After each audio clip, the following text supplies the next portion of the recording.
আল্লাহ যখন কোনো বান্দাকে নিজের করে নিতে চায়, তখন আল্লাহ তাআলা ওই বান্দার বন্ধু বান্ধব, আত্মীয় স্বজন, পাড়া প্রতিবেশী ইত্যাদি ইত্যাদি যারা ছিল কাছ থেকে দূরে সরিয়ে দেয়।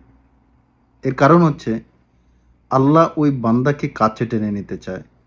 আল্লাহ ও বান্দাকে বুঝাতে চায় যে, ও বান্দা, দুনিয়াতে আমি ছাড়া তোমার আপন কেউ নাই। দুনিয়া এবং আখেরাতে আমি ছাড়া তোমার আপন কেউ নাই।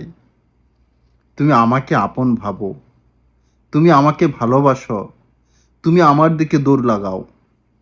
সব সময় তুমি আমাকে পাবা। আমি তোমার কাছে কোনো বিনিময় চাই না, তুমি শুধু আমার হয়ে যাও। আল্লাহ তাআলা এই জন্য ওই বান্দার আশেপাশে যত মানুষ ছিল, যত বন্ধু বান্ধব, শুভাকাঙ্ক্ষী, আত্মীয় স্বজন ছিল, তাদেরকে দূরে সরিয়ে দেয়, তাদের মুখ ফিরিয়ে নেয়। বিপদ আপদে ওই বান্দার পাশে কেউ দাঁড়ায় না, আল্লাহ তাআলাই তাদেরকে সরিয়ে দেন। আল্লাহ তাআলা ওই বান্দাকে এই কথা বোঝাতে চান, বান্দা, আমি ছাড়া তোমার আপন কেউ নাই। তুমি আমার কাছে আসো, তুমি আমার কাছে চাও, তুমি আমাকে ভালোবাসো, তুমি আমাকে তোমার করে নাও। আমি সবসময় তোমার পাশে থাকবো, আমি সবসময় তোমার কাছে থাকবো, আমি সবসময় তোমাকে ভালোবাসবো, আমি সবসময় তোমার বিপদ আপদে থাকবো। এজন্যই